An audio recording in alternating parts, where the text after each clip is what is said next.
Bueno, buenas tardes. Continuando un poco con los temas que empezamos a ver en la clase pasada de tipo de cambio y sector externo, hoy vamos a definir qué es la balanza de pagos internacionales, para qué sirve y cómo se registran las transacciones con el resto del mundo, ¿sí? Tenemos visto ya que el mercado de cambio funciona como un mercado, al igual que el de bienes y que el mercado de factores que vieron en la unidad 2, ¿sí? En donde tenemos oferentes y demandantes que hemos definido en la clase pasada y que a través de la interacción entre ellos se va a definir el tipo de cambio, ¿sí? También hemos evaluado de qué manera el Banco Central puede interferir en el tipo de cambio a través de la política cambiaria, comprando y vendiendo divisas, y de ese modo determinando niveles de tipo de cambio más alto o más bajos en función de los objetivos que pueda tener, ya sea de comercio exterior como objetivos de tipo inflacionarios, por el impacto que puede representar en los precios el tipo de cambio, y sobre el cual vamos a ver un poco más en la siguiente unidad. Entonces, yendo específicamente a esta cuenta registral que hemos llamado balanza de pagos internacionales, definamos a qué nos estamos refiriendo. Vamos a definir a esta balanza de pagos como un registro estadístico sistemático de las transacciones económicas entre los residentes de una economía y los residentes del resto del mundo en un periodo de tiempo determinado, ¿sí? Entonces, ¿para qué registramos todo esto? Y bueno, realizamos esta registración estadística para poder contar con información sobre cuál es la relación de Argentina con el resto del mundo en términos de ingreso y salida de divisas, ¿sí? No solamente en términos de ventas de productos, sino también de activos financieros y de inversiones, ¿sí? Todas las transacciones económicas, ¿sí? Esa palabra que está marcada ahí en negrita, vamos a definirlas entonces como un intercambio de bienes y servicios y además intercambios de activos financieros. Por otra parte, definir que los residentes van a ser todos aquellos que realicen actividades económicas en el país, no tiene nada que ver con la nacionalidad, sí pueden ser ciudadanos extranjeros, pueden ser empresas extranjeras también. Tienen que estar radicadas en Argentina, ¿sí? ¿Cómo funciona? ¿De qué manera registramos en la balanza de pagos estas transacciones? Lo vamos a hacer de la misma manera que se hace en un balance contable. Vamos a tener ingresos y salidas de divisas. Y todas las transacciones se van a registrar en dos asientos, ¿sí? Que van a tener que ser totalmente idénticos. Por un lado vamos a registrar todo lo que ingresa y a partir de este instante lo vamos a empezar a llamar un crédito, ¿sí?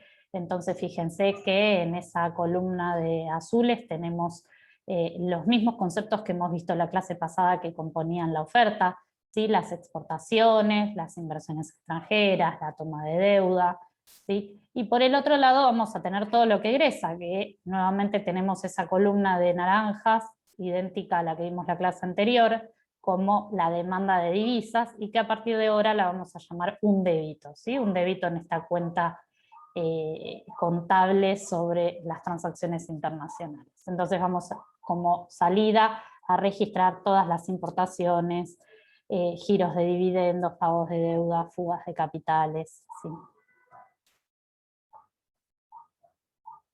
Ahora, ¿cómo desglosamos estas transacciones en la balanza de pagos internacionales? La vamos a clasificar en distintas cuentas, ¿sí? Así como en un balance contable hay distintas cuentas, en este caso también tenemos cuentas, vamos a tener la cuenta corriente por un lado, ¿sí? Y por el otro lado vamos a tener la cuenta de capital y también la cuenta financiera, ¿sí? En cada una de estas cuentas vamos a tener una columna de débitos, ¿sí? Que son las salidas, y una columna de créditos, que son los ingresos, ¿sí? Dentro de la cuenta corriente tenemos distintos tipos de transacciones, pero sobre todo las más importantes van a ser las importaciones y las exportaciones de bienes y servicios, ¿sí?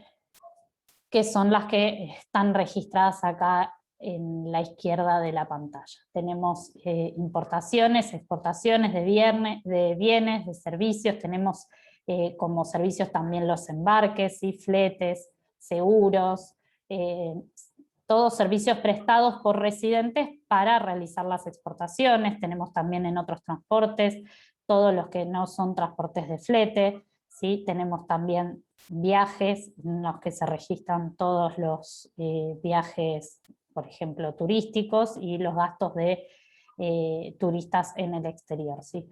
Y por otra parte tenemos la renta de la inversión, que va a estar compuesta por la renta de la propiedad de los activos financieros en el exterior. En este caso sería, por ejemplo, los dividendos o los intereses, ¿sí?, devengados en Argentina, ¿sí?, en el caso que sea una salida, una inversión de un extranjero en Argentina que le dio alguna ganancia y la remisión de esa ganancia al exterior se registraría en esta cuenta renta de la inversión, ¿sí? Ahí entran las utilidades de las empresas privadas, por ejemplo una multinacional, ¿sí?, o como intereses las rentas por los títulos de deuda, que hemos visto la clase pasada que puede emitir el Banco Central, ¿sí?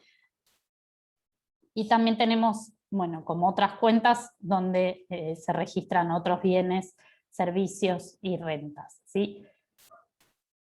Aparte de esta cuenta corriente, vamos a tener también como otras cuentas registrar la cuenta de capital, ¿sí?, la cuenta financiera, en las cuales vamos a registrar todas las transacciones financieras de inversión, ¿sí? Puede ser inversión directa, por ejemplo una inversión en la economía real, ya sea la compra de una empresa local por un residente, como constituir una empresa, o inversión de cartera, que van a ser inversiones de bonos de largo plazo, acciones en Argentina, y en inversiones que entran en la cuenta otro capital, vamos a incluir todo lo que son ingresos o salidas de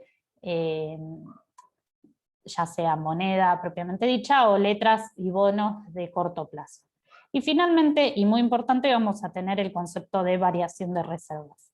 Hemos definido acá que ambas cuentas, los créditos y ambos asientos, los créditos y los débitos, tienen que ser idénticos. Idénticos quiere decir que entre los dos se neteen y sumen cero, ¿sí?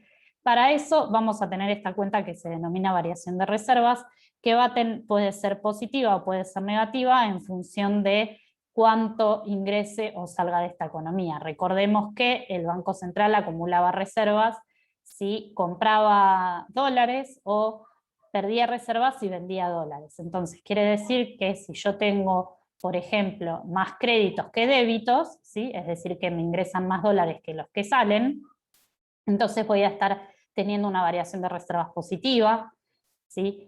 Y si por el contrario me egresan más dólares que los que salen, voy a tener que tener una variación de reservas negativa, y el volumen, ¿sí?, el monto de esta variación de reservas va a ser el necesario para que ambos asientos, ¿sí?, los débitos y los créditos, las entradas y las salidas, se neteen. A partir de ahora, al igual que hicimos con el superávit y el déficit fiscal, vamos a empezar a hablar de superávit y de déficit de balanza de pagos, ¿sí? Entonces, si ingresa más que lo que sale, si los créditos son mayores a los débitos, vamos a decir que tenemos un superávit de balanza comercial, y por el contrario, si los créditos, es decir, las salidas, son mayores a los ingresos, vamos a decir que tenemos un déficit de balanza de pagos, y a partir de ahora vamos a escuchar un montón esta palabra, sobre todo en la unidad 4, ¿sí? Adicionalmente también podemos mirar y analizar estas cuentas por separado, ¿sí? En la clase que viene, cuando definamos un poco más qué son las cuentas nacionales, vamos a explicar la necesidad que tenemos en economía de medir también los efectos y cuantificarlos. Entonces es fundamental para realizar distintos análisis de impacto, distintos análisis descriptivos de los distintos instrumentos e indicadores, ¿sí? En este caso podemos analizar cada cuenta individualmente, podemos desagregar y observar qué pasa en las distintas transacciones, los distintos tipos de mercancías, importaciones, exportaciones, por ejemplo, las podemos tener separadas en productos primarios, manufacturas de origen agropecuario, manufacturas de origen industrial, de energía, ¿sí? Toda esa apertura nos va a permitir hacer distintos análisis, ¿sí? Y podemos entonces observar si tenemos, por ejemplo, superávit o déficit solo en cuenta corriente y superávit y déficit solo en la cuenta capital y financiera, o total, ¿sí? ¿Cuál de las dos está deficitaria? Podemos tener una cuenta corriente deficitaria y una cuenta capital y financiera con superávit, que al final compense en términos de balanza de pagos, ¿sí? Por ejemplo, un contexto de muchas importaciones y una cuenta corriente negativa, ¿sí? Si yo importo más que lo que exporto, la cuenta corriente va a ser negativa, pero podemos estar tomando deuda, ¿sí? Que está registrada acá, y entonces si estamos tomando deuda en la misma proporción a la necesidad de esas importaciones, el resultado de la balanza de pagos internacionales va a estar neteado, ¿sí? Entonces, ese tipo de análisis podemos hacer al distinguir las distintas cuentas, tanto la cuenta corriente como la cuenta capital y financiera. Yo les voy a dejar en el campus, en la carpeta de la unidad 3, el informe del INDEC, donde pueden ver con algunos gráficos bastante dinámicos y bastante visuales, cuál es el resultado de la balanza de pagos internacionales en Argentina, y ahí pueden ver desagregada la cuenta corriente por los distintos tipos de productos, ¿sí? Y los distintos conceptos que componen la cuenta capital y financiera, y el resultado para el año anterior, para el último dato disponible, ¿sí? Estos gráficos, por ejemplo, son algunos de los gráficos que figuran en el informe este que les estoy mencionando, y acá podemos ver qué resultado tenemos, ¿ven? Tanto de cuenta corriente como de cuenta financiera, ¿sí? Si acá está negativo quiere decir que tenemos un déficit, fíjense, permanente, y a partir del último cuatrimestre del 2019 empezó a dar un par de trimestres positivo, y el último trimestre vuelve a estar negativo, aunque muy poco. Este efecto del primer trimestre probablemente está vinculado con el efecto de la pandemia y la reducción de las importaciones por el nivel de actividad, ¿sí? Bueno, acá lo mismo, los números que están detrás del gráfico, ¿sí? Como para que puedan cuantificarlo. Ven cómo en este caso, por ejemplo, tenemos una cuenta corriente negativa y en este último trimestre, y una cuenta capital positiva y una cuenta financiera negativa. Al final todo esto da un resultado, tenemos también el resultado anual, y el resultado, fíjense, puede ser negativo o positivo, depende si ingresa más o menos divisas. Ahora, hablemos, para ir cerrando esta clase, que es cortita, ¿sí? Hablemos un poco de qué pasa si estamos en un contexto de crisis de balanzas de pagos, qué significa una crisis de balanza de pagos, y vamos a definir a estas crisis de balanzas de pagos como estos déficits de balanza sostenidos, ¿sí? Es decir, reiterativamente déficit de balanza de pagos. Es decir, que vamos a tener menos ingreso de dólares en la economía que la salida de dólares. Es decir, esto, en términos de lo que vimos la clase pasada, la oferta va a ser menor que la demanda, lo cual va a estar permanentemente presionando sobre ese tipo de cambios, ¿sí? Entonces, ante esta situación vamos a esquematizar, ¿sí? Algunas medidas que se pueden tomar, por lo menos en forma simplificada, y vamos a decir que todas estas generan impacto en la economía, así como todas las medidas que podemos tomar en materia de política económica van a tener un impacto en el nivel de actividad, en el nivel de empleo, en el nivel de precios, ¿sí? Y en la sostenibilidad de mediano y largo plazo, ¿sí? Para caracterizar, simplemente vamos a mencionar tres posibilidades, ¿sí? En forma simplificada. Por un lado vamos a mencionar la devaluación, que es la suba del tipo de cambio, ¿sí? Esto sería efectivamente en la clase pasada lo que vimos, que pasa cuando la oferta de dólares es menor a la demanda, el tipo de cambio sube, ¿sí? Y de ese modo, ¿qué es lo que pasa con la balanza de pagos? Y va a decir, vamos a definir que cuando hay crisis de balanza de pagos, déficit en la balanza, lo que sucede cuando devaluamos es que las exportaciones van a aumentar, por lo que vimos también en la clase anterior, de que el precio de las exportaciones se vuelve más competitivo, pero como por el contrario, las importaciones se van a reducir porque se encarece, ¿sí? La realización de las mismas. Entonces esta suba de las exportaciones sumada a la caída de las impos va a permitir, ¿sí? Que se balancee y vuelva al equilibrio la balanza de pagos a través del balance de la cuenta corriente. En la próxima unidad cuando veamos la primera clase de la unidad 4, los textos de Diaman y el texto de Schwarzer y Tagoznaga, vamos a ver que en Argentina probablemente este impacto de balance de la cuenta corriente también se produzca por otros motivos y no solamente por esta disminución de las IMPO y aumento de las Expo. Por otro lado, una segunda acción que podemos tomar, y que también la fuimos mencionando en la clase pasada, es la toma de deuda, ¿sí? La deuda externa es uno de los ingresos posibles que hemos mencionado como oferta de divisas. Entonces, en el caso que estemos con una crisis de balanza de pagos, que no nos alcanzan los dólares que disponemos para esta economía, entrados de forma genuina, ¿sí? En general nos referimos a dólares genuinos cuando hablamos de dólares ingresados por exportaciones, ¿sí? Si no es suficiente con esa oferta que se produce, vamos a poder tomar deuda como una manera de incrementar esa oferta de divisas. ¿Cuál es el problema de esto? Y bueno, esto va a ser una solución en el corto plazo, ¿sí? En el momento en el que ingresen esos dólares va a solucionar el problema porque va a representar un aumento de la demanda mediante la cuenta capital y financiera. También en la unidad 4 veremos un poco los problemas que tiene de largo plazo esta toma de deuda y la sostenibilidad que tiene o no tomar deuda. Y finalmente, algo sobre lo cual no hemos hablado mucho en la clase anterior, solo lo mencioné al pasar, tiene que ver con los controles y administración del mercado de cambios, ¿sí? Hasta ahora mencionamos en este problema que hemos definido como una insuficiencia de la oferta para abastecer la demanda necesaria, dijimos, bueno, devaluamos, que es equivalente a subir el precio, ¿sí?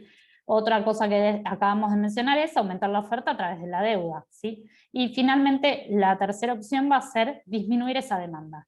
¿Y cómo hacemos para disminuir esa demanda? Vamos a poder definirlo eso, por ejemplo, como el mal llamado cepo, ¿sí? la imposibilidad o la administración del mercado de cambios en el cual el Estado determina cuáles son las transacciones prioritarias para otorgar esas divisas, ¿sí? Por ejemplo, pagar las importaciones, ¿sí? Que la economía funcione y que se puedan importar todas las cuestiones necesarias, ya sea para el sector productivo como para bienes de consumo final. Entonces, la administración del mercado de cambios lo que hace es determinar distintas prioridades a los actores que conforman esa demanda, ¿sí? Entonces, de esa manera podemos regular la demanda e impedir que la demanda aumente por sobre la oferta. Esa sería una opción si nosotros ya no podemos tomar deuda o no queremos tomar deuda y tampoco queremos devaluar o queremos devaluar poco, porque eso va a generar impactos a nivel económico, ¿sí? Bueno, con esto terminamos la clase de sector externo. En la próxima clase vamos a ver todo lo que tiene que ver con cuentas nacionales, ¿sí? PBI, la manera en la que medimos la inflación, cómo medimos también el desempleo y también finalmente algunos indicadores de distribución del ingreso. Muchas gracias.